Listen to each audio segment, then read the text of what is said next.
Hello, Andrea. Hello. I'm so grateful that you're here. Thank you so much for joining me today on Michelle's Conversations That Matter. Thank you so much for this. I have been waiting for this since we talked in mid-November. I love this. I love what you're doing. Oh, I love it. And you are a gem. I've known you now for a few years. Mm-hmm. I've had the pleasure of meeting you. Oh my gosh, it's been quite a few years. And then I follow you. I'm inspired by your work. I'm so inspired by your messages. Mm-hmm. And we're going to talk today about thriving through adversity. But first, just a little bit about this series. I have launched Michelle's Conversations That Matter to really highlight stories of adversity, like we're talking about, to educate people on different aspects of mental health, to inspire people. And you are the Chief Inspiration and Implementation Officer at Operation Inspiration. So it's kind of perfect that you're here with me today. So go ahead and introduce yourself. Tell us who you are, where you live, and what you do. Okay. Well, as you said, my name is Andrea Mastrobattista. I'm coming to you live from Healing Headquarters here in lovely Burnsville, New Jersey. It's snowing outside, which makes me giddy.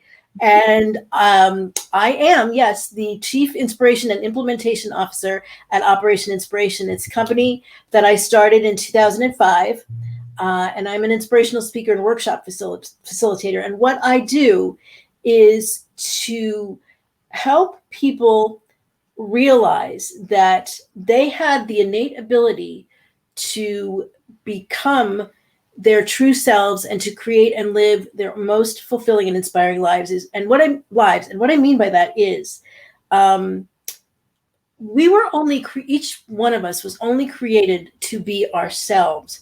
But as we grow and become teenagers and adults and with outside influences, we try to fit in certain boxes and please everybody else, trying to be what everybody else wants us to be. And we can lose sight of who we were actually created to be, and what feels right inside, in your gut. Mm-hmm. So I help people reacquaint themselves with that and harness the power to be that and to create the life that they're meant to live. I love it.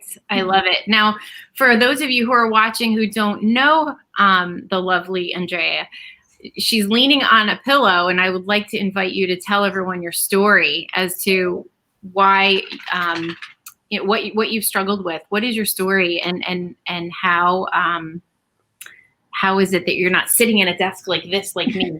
And I actually contemplated that, to be honest with you, today, but the lighting was better over here. So I said, you know what, I'm going to recline. Mm-hmm. So it was a little vanity issue, but okay. So I was born with spina bifida, hydrocephalus, and scoliosis. So I was born from the get-go with challenges. So it was really the only life I've ever known. So there are abilities I've never had. So it's interesting when we talk about resilience and dealing with adversity, because for the most part, I never saw it as that. I challenge, yes, I suppose, but adversity to me has some can have a negative connotation. So each challenge or adversity that I faced, I thought it was a challenge of, okay, well, you know what? I can't do something in the conventional way. If it's important enough for me to do it, I'm going to figure out how to do it. So I've really built my lifestyle on that. And when people have said, oh, you know what, you're so resilient, you're an inspiration, I used to cringe at that, because people, like you said, people looked up to me as someone who has beaten the odds and faced challenges. And I say the heroes to me are the people that have had an ability before and have lost it, say had an accident that has given them an injury or a handicap. Well, fast forward to 2017, I was blindsided by a diagnosis of what they call a stage 4 pressure ulcer. And not to put too fine a point on it, but I was sitting on it because being in a wheelchair. So it's an ulcer that went to the bone. And because of that, it was what ended up being 8 centimeters deep. So it's something that takes very, very long time to heal. And so the treatment was immediate bed rest. And so the diagnosis date was August 28th, 2017, the day after my father's birthday, which was interesting. And so my life absolutely completely changed. So I was blindsided with an injury that took a lot away from me. Yeah. So that's when, I've been saying all along, the people that are inspirational to me are the people that have lost an ability. And I really had to draw on those people to pull myself back up again. And we're going to talk about that more. Yeah, exactly. And I love that you call your home healing headquarters. And I have to tell you, I have followed you and I have listened to your story and I've been a part of your journey for so many years. I mean, gosh, we're almost in 2021. And you define resilience to me just simply because no matter what blows you're dealt with, you show up for the people that support you, your friends, your family, and you show resilience. You show not the best day, guys, but I'm here. And I think that really your humanness is just so beautiful. And I just admire it so much. So talk to us a little bit about this experience, how it has been for you, this healing journey. It's really interesting. And I'll also I'll bring my spina bifida into it as well. People see these adversities, these challenges, these handicaps as a negative. And it took me a long time to verbalize and to be able to say it, but I really see it blows people's mind that I see these things as gifts. Is it sunshine and roses all the time? Heck no. But if I didn't have spina bifida, if I didn't have scoliosis, if I didn't have hydrocephalus, I don't think I would be an inspirational speaker right now talking about all this. Yeah. So that really, it crystallized my mission in life of this is what I'm supposed to be doing. This is absolutely what I'm supposed to be doing. And at the beginning of 2017, before the pressure ulcer injury happened, I had felt that my material for my workshops was getting stale. And I was praying to God in the universe, please give me new material. Please give me new material. Well, with the diagnosis, I got it. And I went through, in the doctor's office, I literally, I'm telling you, went into the full on Oprah ugly cry of, first of all, it was a crushing blow because yes, I was blindsided, but I did this to myself. I was more than 50 pounds overweight. And I was sitting on a wheelchair cushion that had needed to be replaced. And I had been dragging my feet on it. So I am very clear on the fact that I am, and I'm going to Brene Brown myself and say, I went through a lot of blame and shame. I now empower myself with a word change on that and say, I'm responsible for my injury. I'm also responsible for how I deal with it afterwards and how I come out of it. And that's really how I built my resilience. And so when this happened, even though there was a crushing blow and I'm going to be on bed rest, at a time when my world could have gotten a lot smaller and I could have crawled up into a hole and said, why me? I said, okay, well, you know what? I caused this. And I also, with asking for new material, I asked for this, which is going to sound weird to people, but it opened up my world to saying, you know what, I'm going to get through this and watch me do it.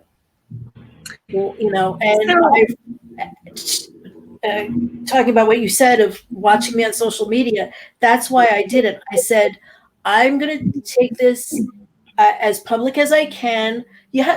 Now, do I tell it all? There are private moments you need for yourself, but I'm going to say I told 90 to 95% of everything. You have to keep some privacy. That's one of the problems. Yeah, but I had to share it because this is what I do, and it's going to help somebody. So I really know no other way. I knowing that I was meant to do this and meant to inspire people and help people through their adversity. I said, well, let's go. Let's run with this. Didn't know how long this journey was going to be. Yeah. So that was because with an injury like this, they can't say, oh, you're going to heal in 6 months. Everybody is different. I know people that have healed in 14 months. I know people that still haven't healed years and years and years later. So yeah, I mean, I guess I'm thinking about mindset more than anything with you, because I've seen you come on live and talk, after you've been given some not so good news. So like, how do you dig deep within yourself to get your mindset straight and to press forward? I guess that's my biggest question is like, my gosh, you have had blow after blow, and somehow you show up and you find the silver lining. How do you do that?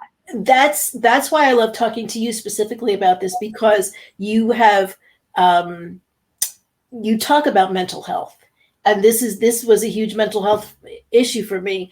I have very high highs and very low lows, and it's a challenge for me to find the middle ground. So that I know when something like this happens, I can go very low. So I have cultivated the ability to get myself back. It's not always quick, but I'll give you an example. If I went to the doctor one day and the wound got larger instead of smaller, it would, at the beginning, it would take me about a week to get over it. I've steeled myself up and really built those resilience muscles where a day or two I can go on social media and say, you know what, it was a crap day, this happened, but I'm not going to let it get me down. So does that answer your question? It does.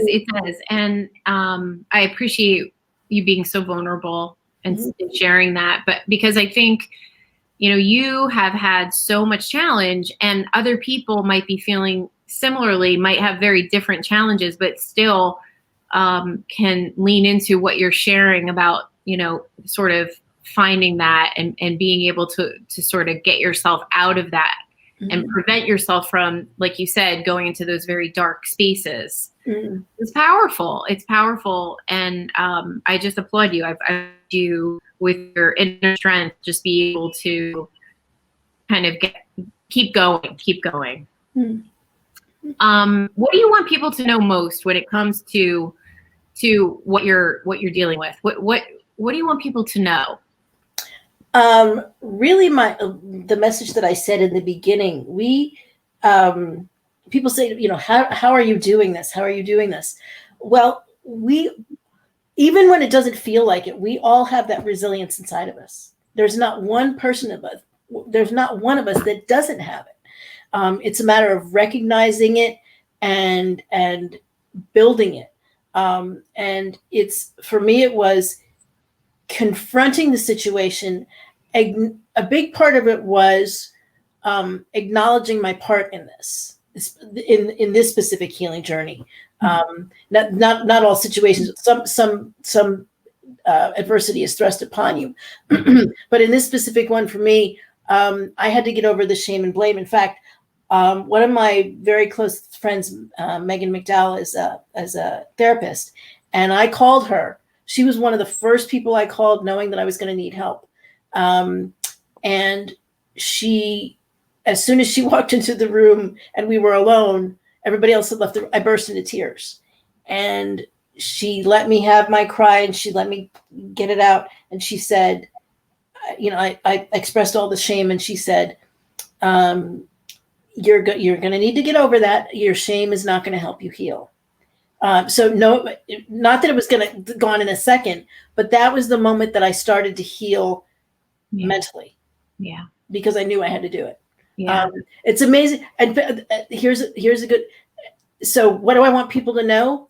It's amazing what you can do when you have to,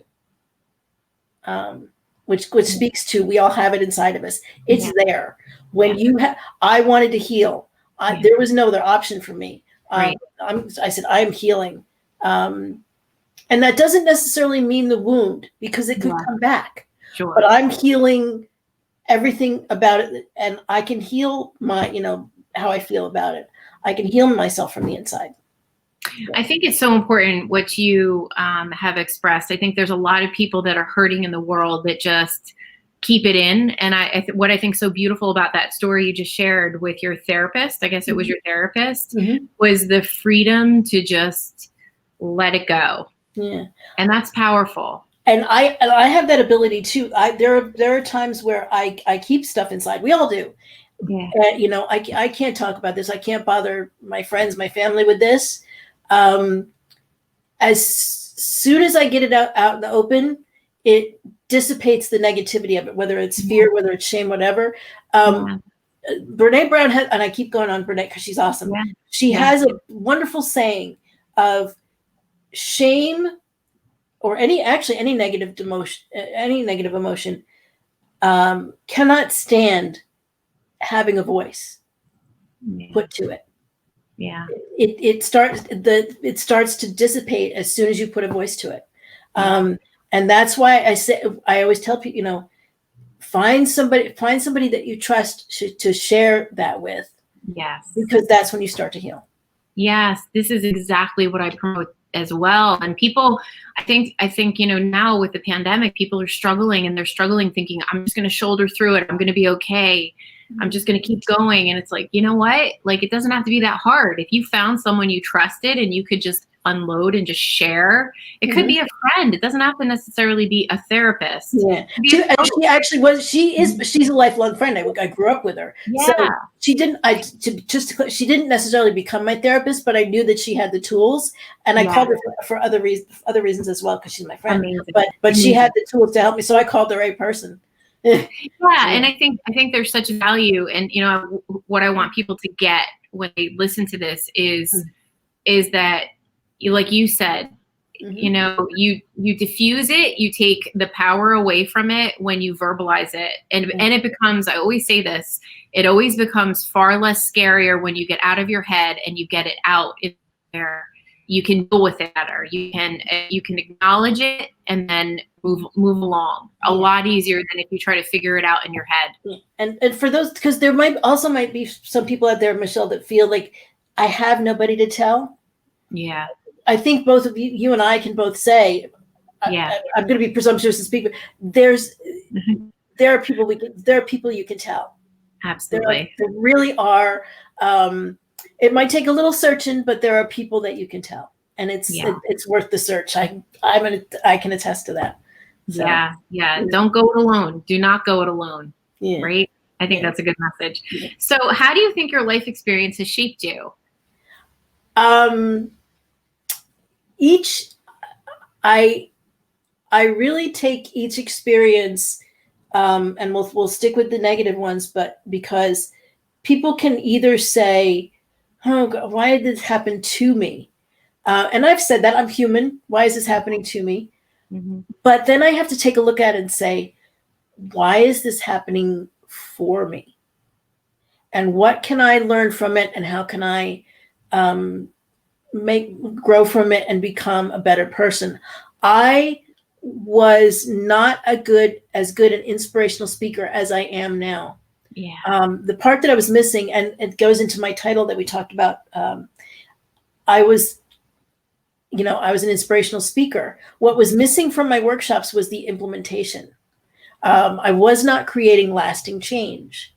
I now know how to help people create lasting change. So that's how it's really shaped me, because I wasn't doing that before, even in my own life, clearly, because this happened to me. So I wasn't, I could be inspirational one day and then abusing my body the next day and putting the weight on. I now know how to create lasting change. I always say that there's nothing better than lived experience. That lived experience, those personal struggles, those personal moments of darkness that you had to overcome, that's what makes you so well positioned to help another human being, because you're not just pontificating around, certain strategies. It's like, no, I lived it. I can walk that road with you. I can share with you sort of how I navigated it. And I think that that's really priceless. Yeah.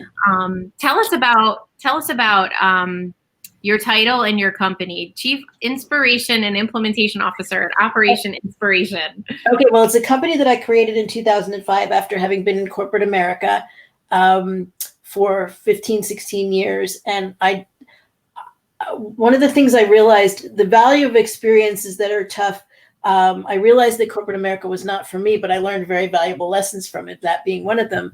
And I wanted to take those lessons and help and use them to inspire people that they can get out of situations that are not for them and really create the life that they're meant to do. So in my workshops, I really do that.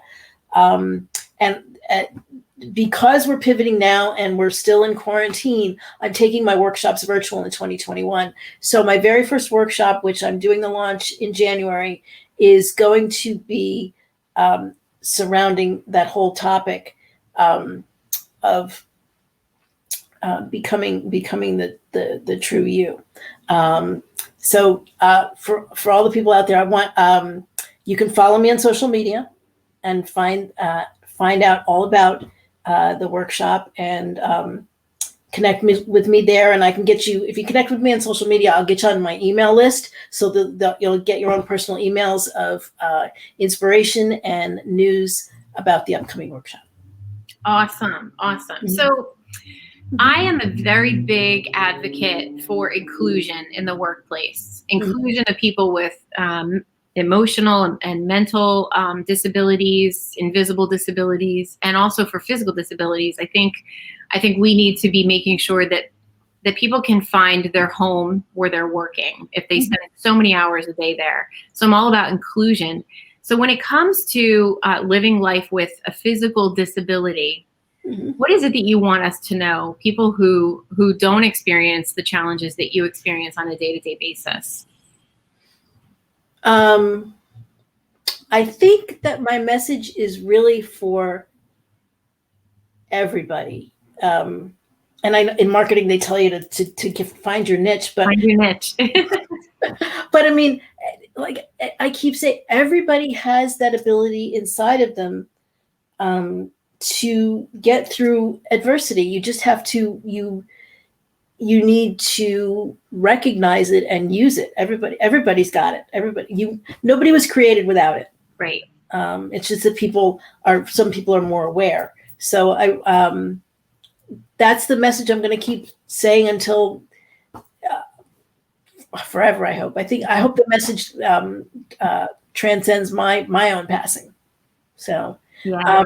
And I want to go back and say one more thing, because I want to say the name of my course because I didn't before. I was vamping because I'm going to be real. I actually forgot the name of my course. It's called Take Yourself Off the Shelf. Go from surviving to thriving as you become the true you. So it's a really long name, of course, but it says it all. If you want the little short version, it's Take Yourself Off the Shelf. Because I'm a person that before this injury, I put a lot of my own dreams and goals and even parts of myself on the shelf. Mm-hmm. And now I'm taking them off. And people are going to go on that journey with me. I love it. So. You have always been inspired to me and remind me to reflect on things that I'm grateful for. And I love that about your material that you share, the challenges that you pose. What are you grateful for? What are maybe 2 or 3 things that you're grateful for? I'm grateful. Well, first and foremost, I'm grateful for the normal things that most people are grateful for. I'm grateful for my friends and family. I'm grateful for this life that I'm building and this business that I'm building that I love so much. But I'm grateful for, I'm really grateful for the fact that this happened to me, the good, the bad, and the ugly of it, because I'm 53. I've never grown in my first 50 years.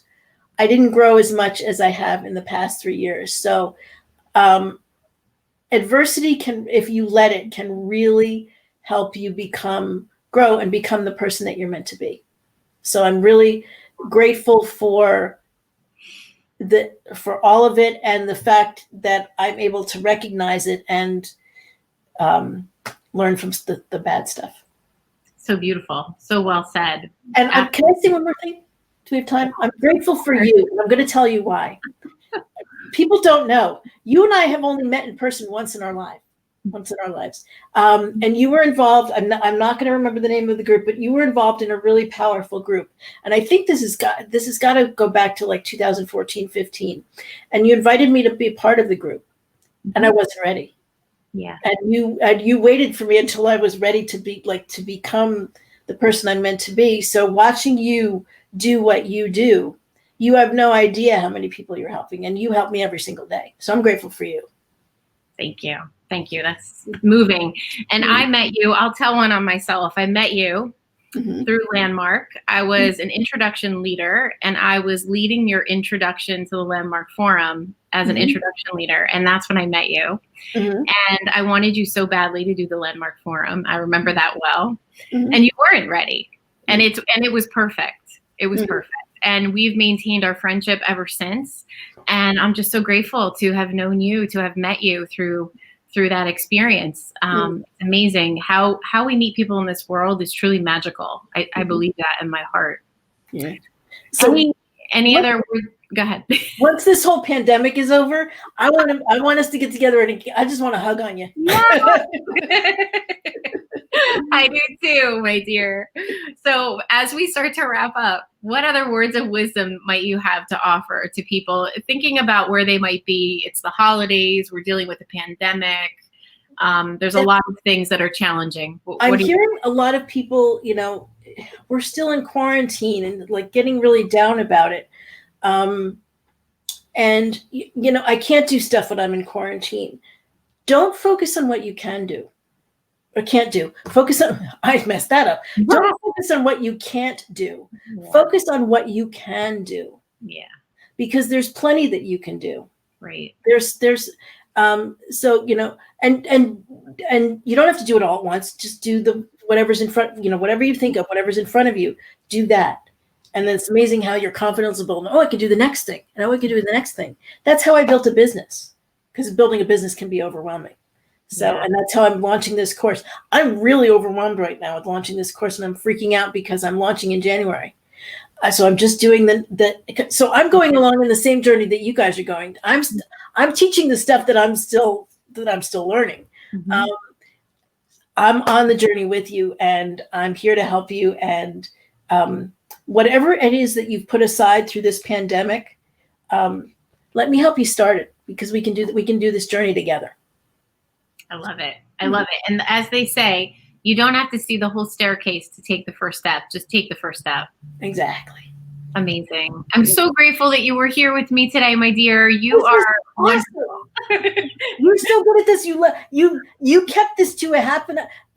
Marie Forleo, if anybody follows Marie Forleo, you kept it tight and right. You kept this to the half an hour.